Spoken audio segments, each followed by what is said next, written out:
Pozdrav, dragi dame. Danas želim da vas upoznam sa 4 stuba moje lične joga prakse. To je jedan sistem do koga sam došla praktično spontano, ali odražava mnoge stepenice na putu, na mom jogičkom putu do sada. I razlog za formiranje ova 4 stuba jeste to što sam na svom putu prolazila i pravila mnoge greške, izvlačila pouke iz njih i na kraju došla do jednog sistema koji radi za mene i nekako čini mi se da je taj sistem prilagodljiv ženama, konkretno zbog načina na koji mi žene funkcionišemo i eto možda može biti inspiracija još nekome ko želi da uspostavi jednu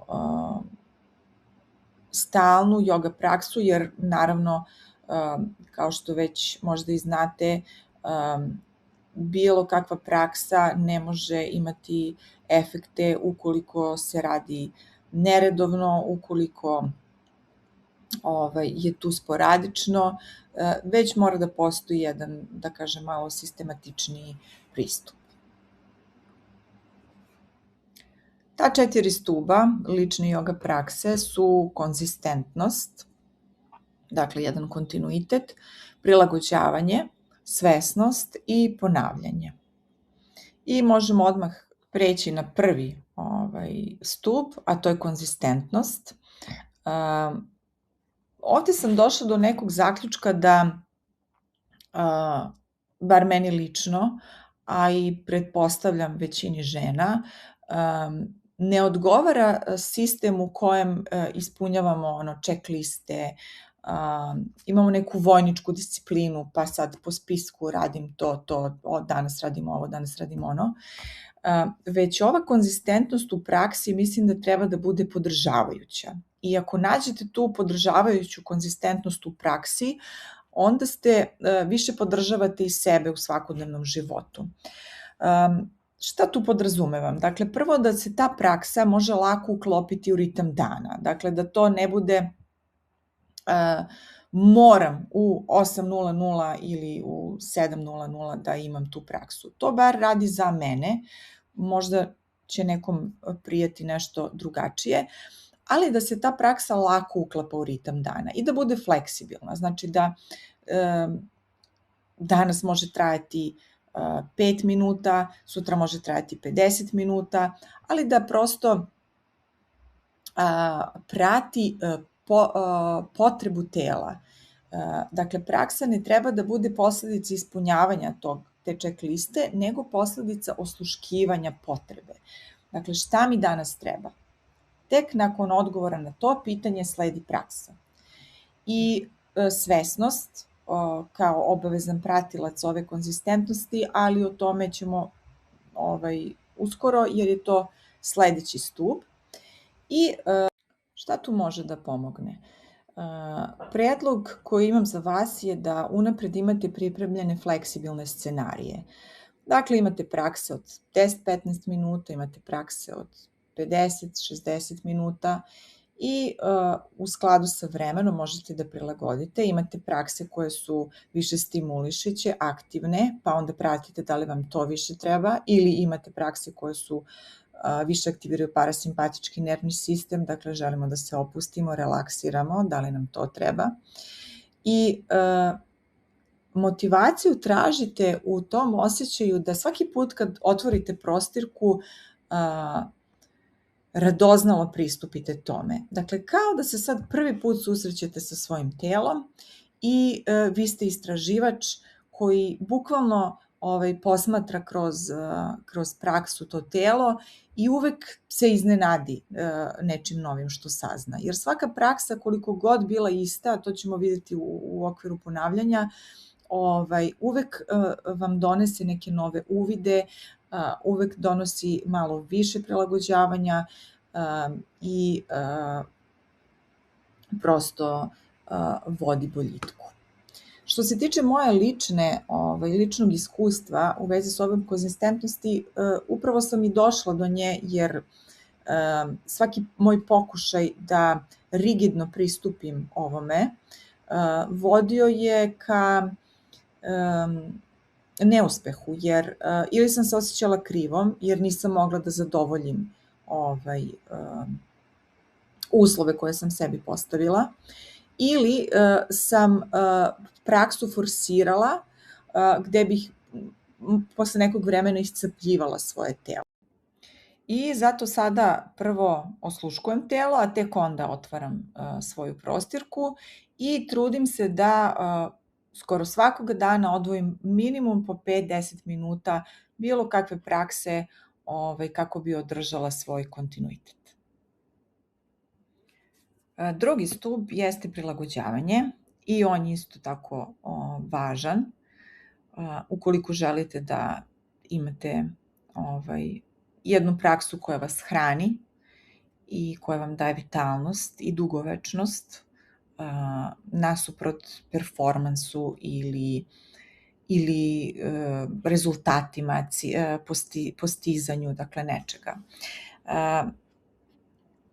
Naročito u početku, kada počnemo sa yoga praksom, trudimo se da zapamtimo i da radimo ono što radi instruktor i to je sasvim okej. Međutim, kada već uđete u te položaje i nađete znate već kako to izgleda, počnite što pre da prilagođavate asane svom telu. Dakle, nije asana ono što vi vidite kod instruktora ili još gore na Instagram slikama gde su svi u savršenim pozavama. Mislim, vama nije bitno, ako želite, dakle, dugoročnu yoga praksu, vama nije bitno da postignete nešto. Vama je bitno da vas praksa hrani, da vas podržava i da se dobro osjećate. I to je u stvari jedan od pokazatelja kako znate da vam je praksa prijala. Dakle, posle toga ne osjećate se iscrpljeno, ne osjećate se nervoznije, osjećate se opuštene, osjećate se dobro, osjećate se kao da lebdite, kao da vam je telo vrlo lagano i bistar, odnosno imate tu jasnoću. Tako da nemojte previše da se oslanjate na izgled koji vidite s polja, već osluškujte svoje telo i prilagođavajte položaj sebi, jer svako telo ima apsolutno jedinstvenu konstituciju, dakle svaki vaš zglob je jedinstven, vaše kosti su jedinstvene, vaši mišići, dakle vaš kostur nije onaj koji vidite, onaj beli kostur koji je isti svuda kada ga vidimo.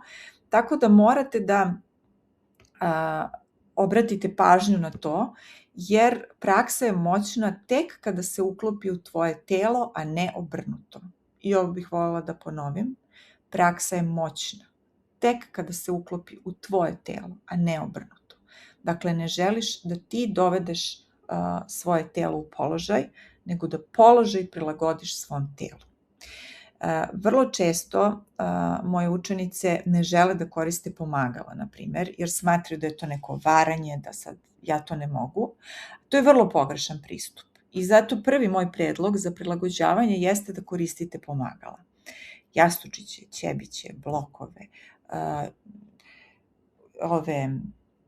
kaiševe, ako nemate kaiš, peškir, šal. Dakle, obavezno koristite pomagala kako bi prilagodili položaj. Dakle, u položaju želite da ostanete. Dakle, ukoliko možete da ostanete u položaju, da vas ništa ne boli, ne zateže, da možete slobodno da dišete, to znači da je položaj prilagođen, da je položaj prilagođen vašem telu. I u tome treba da nađete svoju dubinu. Dakle, koliko daleko idete. Ovde je već stvar malo i znanja o tome koji mišići u kom položaju trebaju da budu aktivni, a koji da se istežu, ali svakako želite da izbegnete bolove, trnce, dakle bilo kakvu tenziju. Čim to osetite, odmah izlazite iz položaja ili smanjujete dubinu u koju ste krenuli. To što ćete vi da se istegnete najviše što možete, neće doprineti vašem telu da se još više otvori. Ne, samo će dobiti signal da se još više zatvori. Tako da granice se pomeraju vrlo blago, vrlo svesno, vrlo nežno, sa punom pažnjom i fokusom i sigurnošću. O tome sam već i pričala, ali dakle sigurnost, telo traži prvenstveno sigurnost i tek ako se osjeti da je sigurno, može da vam pruži to otvaranje koje vi tražite od njega ili snagu ili šta god u tom položaju. Što se tiče prilagođavanja mog ličnog, ja kada sam počela da se bavim jogom, vrlo brzo sam mogla da uđem u asane, u te neke osnovne asane, prilično duboko i ja sam bila od onih koja je radila isto onako kako instruktor to pokaže. I uopšte nisam znala da neke stvari u stvari štete mom telu. Prvi put kada sam se prosto intuitivno počela da prilagođavam asane svom telu jeste u trudnoći. Jer tada nisam htela da idem kod instruktora, već sam sama sebi pravila prakse, nešto intuitivno, nešto gledajući sa interneta, ali upravo prvenstveno osluškujući svoje telo, jer naravno nisam želela da naštetim prvenstveno bebi, ali i sebi. Tako da je to prvo prilagođavanje moje bilo vrlo korisno, jer je porođaj bio vrlo lagan i vrlo brzo sam se i oporavila od njega, tako da je sve to prošlo glatko. Ali to je bio početak puta, dakle to prilagođavanje i kasnije, dakle posle porođaja, sve više sam uviđala značaj tog prilagođavanja. Svesnost je ono što u stvari jogu razlikuje od bilo koje druge fizičke aktivnosti, jer kada uvedeš svesnost u praksu, onda zaista počinješ da ulaziš u odnos sa samom sobom. Naime, ta praksa, bilo da je 5 ili 50 minuta, a ako u njoj nisi potpuno prisutna, ona nema tu vrednost. Dakle, bolje uraditi praksu i 10 minuta u odnosu na sat i po, ali u kojoj ćeš zaista da budeš prisutna. Dakle, tu ne treba biti na autopilotu i razmišljati o ručku, vremenu, poslu, računima, već u svakom trenutku svesno biraš. Na primer, da li mi ovo prija sada ili ne? Da li mogu da udahnem dublje ili da izdahnem duže? Ili da li mogu da omekšam sada tamo gde osjećam zategnutost, gde me steže? I na taj način u stvari praksa postaje prostor u kojem čuješ sebe jasnije. Zato je važno da ovo vežbamo na prostirci, jer onda postepeno i polako to sa prostirke prelazi i u svakodnevni život i onda možemo lakše sebe da čujemo i kada je oko nas buka. Dakle, to nije tehnika, svesnost nije tehnika, već je odluka, dakle, biram da budem prisutna u potpunosti ovde i sada. I to je ono na što se stalno vraćamo i stalno vraćamo i stalno vraćamo kako bi to postalo sve više prisutno, jer naravno voli da leti i da razmišlja o 1000 stvari, ali onda naša praksa nije potpuna. I kada počneš da slušaš telo, onda možeš da osluškuješ i misli, i osjećanja, i unutrašnji ritam daha i sve u stvari postaje mnogo prisutnije i ono što jeste cilj, bar meni je bio taj rezultat u stvari, da mnogo lakše osluškuješ svoju intuiciju. Jer realno niko ne zna šta je dobro za tebe i šta je najbolje za tebe, niko ne zna bolje od tebe same. A mi smo previše fokusirani na ono spolja i onda to unutra ne možemo da čujemo. Ovo je već praksa. Znači praksa svesnosti i onda ta svesnost prelazi u svakodnevicu i onda se zaista čuješ. I tačno znaš, osjećaj ti kaže, ta intuicija. Meni je to zaista jedan od najvećih rezultata tokom godina, da mnogo lakše čujem sebe. Eto. I kako da ovo praktikujete na prostirci?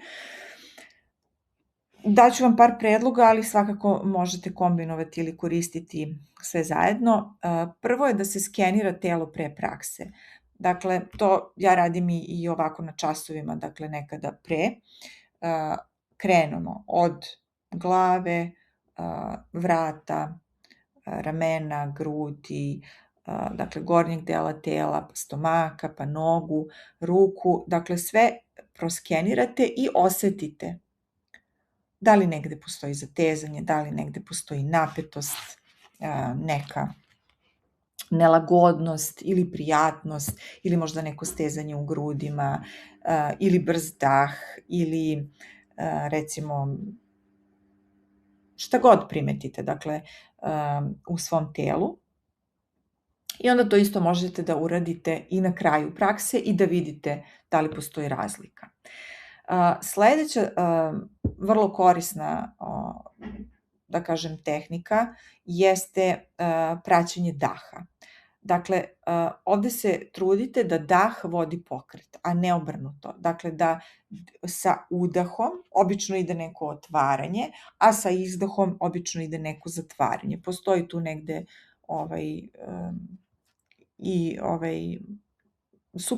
suprotnost ovome, ali za početak možete se voditi time. Dakle, kada se otvarate, ide udah i izdah i da onda sa dahom se krećete. Dakle, koliko možete da udahnete, toliko idete u pokret, pa onda sa izdahom zatvaranje.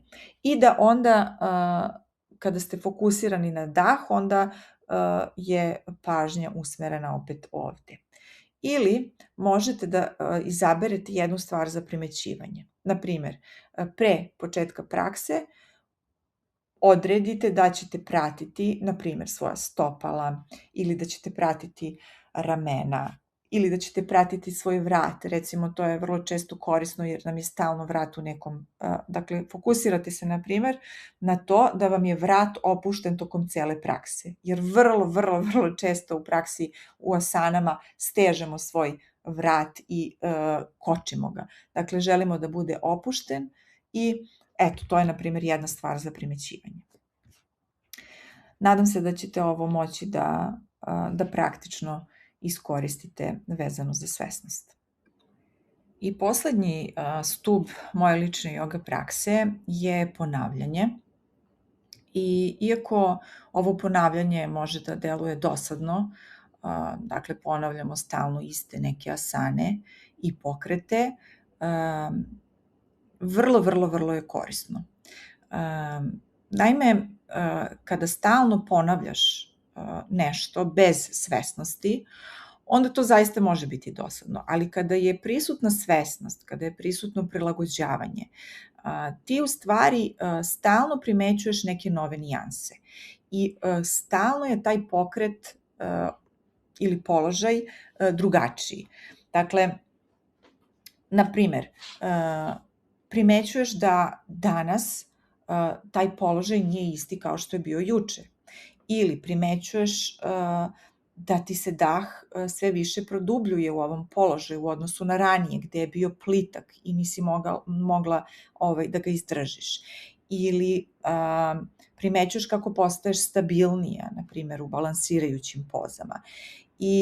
Ili nešto što inače odlično radiš i svakoga dana ulaziš bez problema u položaj, danas ne ide.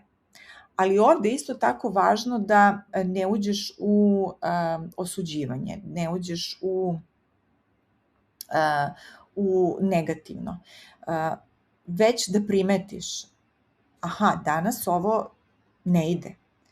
I onda počneš da posmatraš svoje telo i da tražiš uzrok, a ne da samo osudiš. I zašto je u stvari ovo ponavljanje važno? Zato što se vraćamo na onu sigurnost. Ovo ponavljanje gradi tu sigurnu bazu, dakle gradi jedan poznati obrazac kojem se stalno vraćaš, ali istovremeno ga istražuješ sve dublje i dublje. Što se tiče mog ličnog iskustva, ja sam neko ko me brzo dosade neke stvari i stalno tražim neke novine. Međutim, ovo su stvari koje ponavljam godinama unazad i koje mi nikada ne dosade. Baš zato što se ide u dubinu i što stalno, sa svakim ponavljanjem, ja stalno imam nove uvide, stalno je ta praksa dublja, stalno izvlači iz mene, dakle, neke nove momente i svakako je važna. Dakle, nemojte da pokušavate da uvodite 1000 asana i da to bude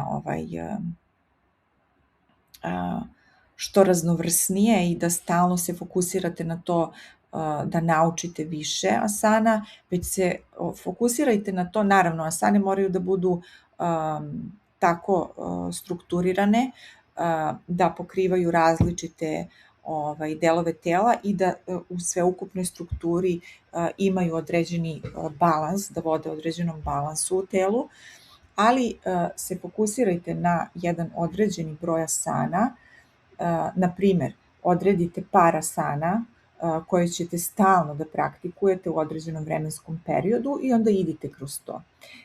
Ili ponovite 2 puta jednu asanu u toku prakse, čisto da vidite kako će drugi put ta ista asana biti sa većom svesnošću i dublja. I još jedan vrlo koristan savet za ponavljanje jeste da uvek koristite iste ulazne i izlazne rituale. Dakle, da li je to centriranje na početku, zahvalnost na kraju, možda neko mantranje ili šta god vama odgovara, ali da ta praksa prosto izaziva taj poznati siguran osjećaj gde dolazite i sa čime izlazite i onda ta sigurnost u stvari gradi i stvara osjećaj kontinuiteta i lakše u stvari je za stvaranje tog kontinuiteta. Evo ovde na slici su ova ista asana, Virabhadrasana 3, u nekom periodu od, pa ja mislim više od 10 godina, ali tako nešto, 10 godina. I čak ovde gde sam ispred jezera, tu sam trudna i svaka od ovih asana u ovom trenutku je bila nešto drugo za mene. U svakom trenutku je telo i bilo drugačije i dok je na početku možda ova asana izaziva ova nestabilnost, osjećaj nemira, u nekom kasnijem periodu je integrisala mnogo stvari za mene, ja je inače mnogo volim jer je istovremeno i balansirajuća i otvarajuća, dakle otvara me na ovde 3 strane i istovremeno izaziva osjećaj snage, stabilnosti, ali i lakoće. I evo na kraju bih voljela da završim sa tim, da vam kažem da dakle, ne postoji savršena praksa, da ne postoji svakako idealna forma, niti da postoji jedan pravi način. Ovo je neki način i sistem koji funkcioniše za mene, ali kao što sam rekla na početku, možda da posluži samo kao inspiracija da bi našli svoj put. Ono što je za mene bilo važno jeste da sam kroz konzistentnost vraćala, da sam kroz prilagođavanje učila da slušam, da sam kroz svesnost počela da osjećam i da sam kroz ponavljanje zaista sve integrisala. Tako da vremenom u stvari praksa prestaje da bude nešto što radimo i to u stvari nije cilj, da praksa bude nešto što radimo, već da postaje prostor u koji dolazimo da budemo. To jeste suština i ovde sam i odabrala jedan citat iz Bhagavad Gite koji kaže yoga is the journey of the self, through the self, to the self. Dakle, yoga je putovanje sopstva, kroz sopstvo ka sopstvu. I možda je to i suština svega, ne da postanemo nešto drugo, već da se korak po korak u stvari vratimo sebi. I eto sa tom mišlju ostavljam vas da kontemplirate vaš put.